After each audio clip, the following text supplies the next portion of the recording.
Bismillahirrahmanirrahim. Assalamualaikum warahmatullahi wabarakatuh. Selamat pagi, salam sejahtera bagi kita semuanya.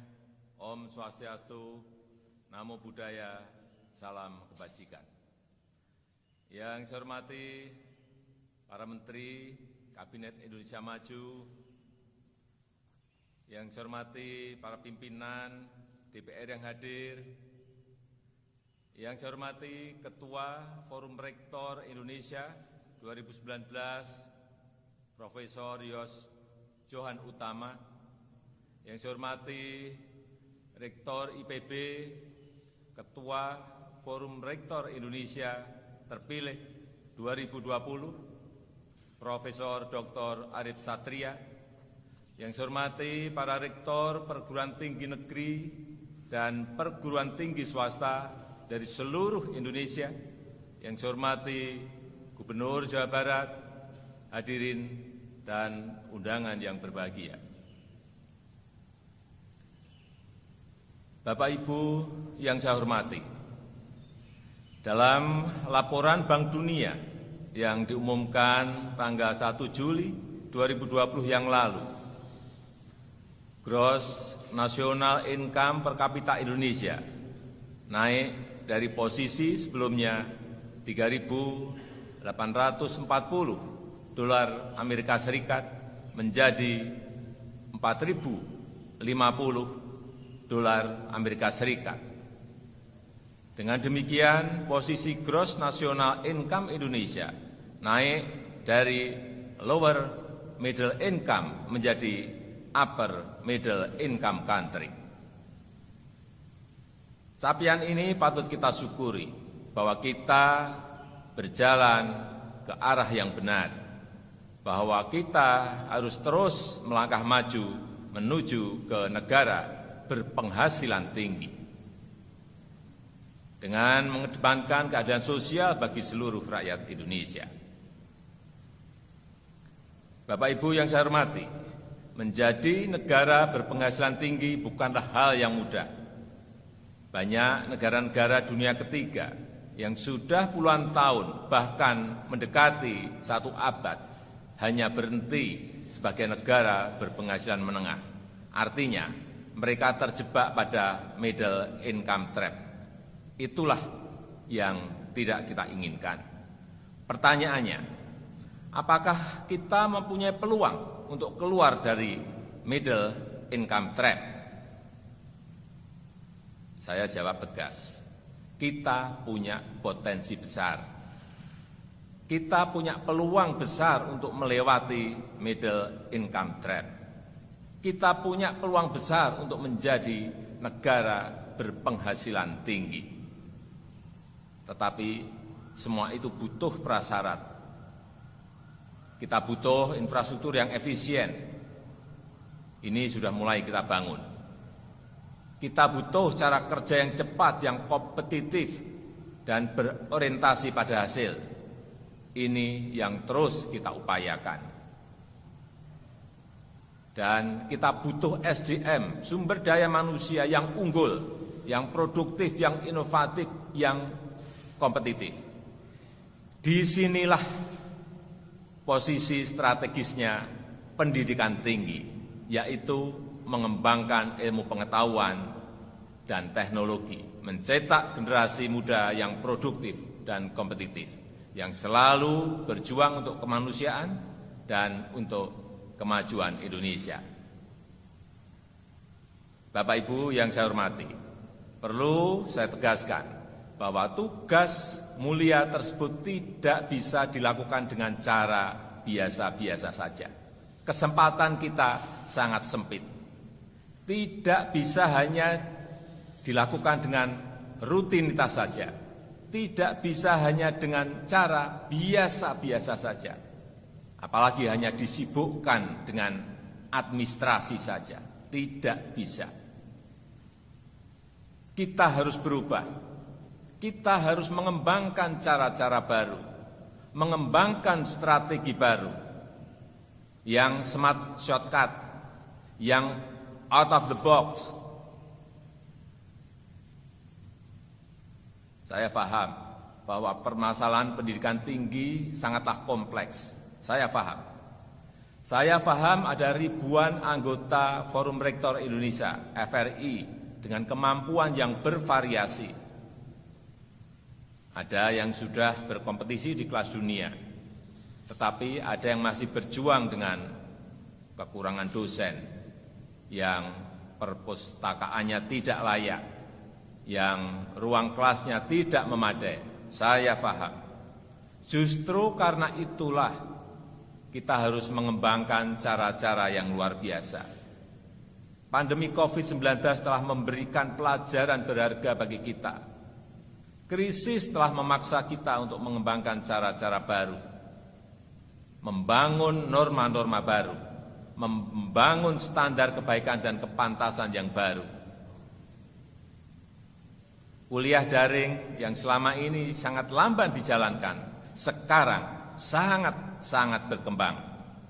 Kuliah daring telah menjadi new normal dan bahkan menjadi next normal. Dan saya yakin akan tumbuh normalitas baru yang lebih inovatif dan lebih produktif. Bapak Ibu yang saya hormati, saya yakin FRI bisa punya peran besar. Oleh karena itu, saya berpesan beberapa hal. Yang pertama, saya mengajak FRI, Forum Rektor Indonesia, jangan hanya menjadi forum komunikasi. FRI harus dikemas menjadi forum saling peduli, forum saling berbagi, yaitu yang mampu membantu yang tidak mampu, dan yang punya membantu yang tidak punya.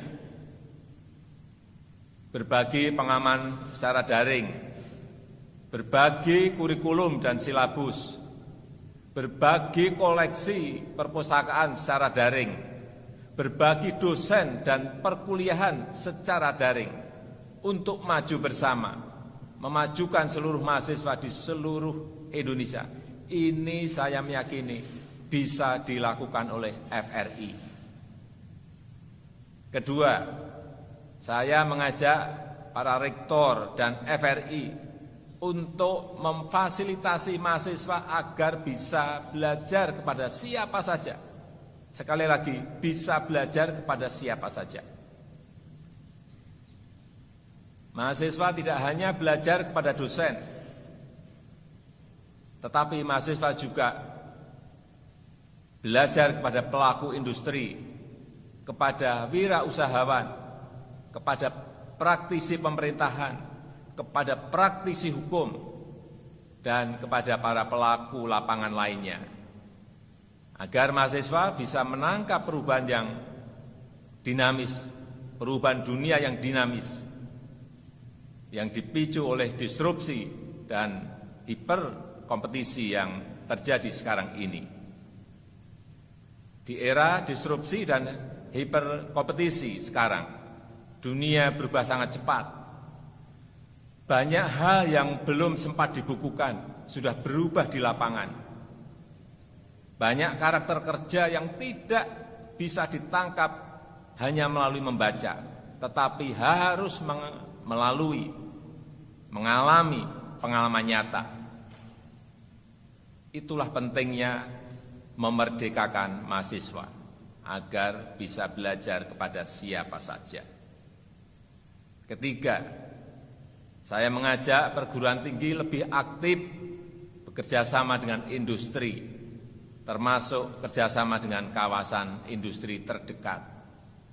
Jika ada kawasan industri terdekat, ajak segera bekerja sama, buka fakultas atau departemen atau program studi di kawasan industri itu yang karakter keilmuannya dekat dengan jenis industri di kawasan tersebut. Kerjasama dengan industri bukan hanya untuk memberikan pengalaman kerja kepada mahasiswa, tetapi perguruan tinggi juga bisa bekerja sama untuk penelitian dan pengembangan teknologi, untuk research and development di dunia industri, dan sekaligus untuk pengembangan ilmu murni.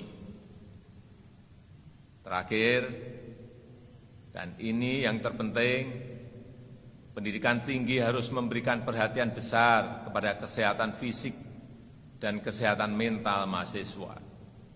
Membangun karakter mahasiswa yang hati dan pikirannya merah putih untuk Indonesia, yang berakhlak mulia, yang bermental baja dan memegang teguh Pancasila. Suasana kampus harus memperkokoh rasa kebangsaan, menghargai kebinekaan dalam persaudaraan dan persatuan, berintegritas tinggi dan anti korupsi, serta penuh toleransi dan menghargai demokrasi. Bapak Ibu adalah orang tua mereka yang bertanggung jawab terhadap masa depan mereka dan sekaligus masa depan Indonesia. Bapak Ibu yang saya hormati, semua itu harus kita lakukan dengan cepat, dengan sangat segera. Mari kita manfaatkan puncak bonus demografi sekarang ini untuk mencetak generasi muda yang unggul, untuk membangun Indonesia maju. 1 abad Republik Indonesia sudah dekat di 2045 nanti, tinggal 25 tahun lagi. Mari kita cetak sejarah, mari kita buktikan bahwa kita tidak akan terjebak pada middle income trap. Mari kita buktikan bahwa di tahun 2045 nanti, Indonesia mampu menjadi negara berpenghasilan tinggi yang berkeadilan sosial bagi seluruh rakyat Indonesia. Saya kira itu yang dapat saya sampaikan, dan dengan mengucap Bismillahirrahmanirrahim, Konferensi Forum Rektor Indonesia tahun 2020 saya nyatakan dibuka. Terima kasih. Wassalamualaikum warahmatullahi wabarakatuh. Om Santi Santi Santi Om Namo Buddhaya.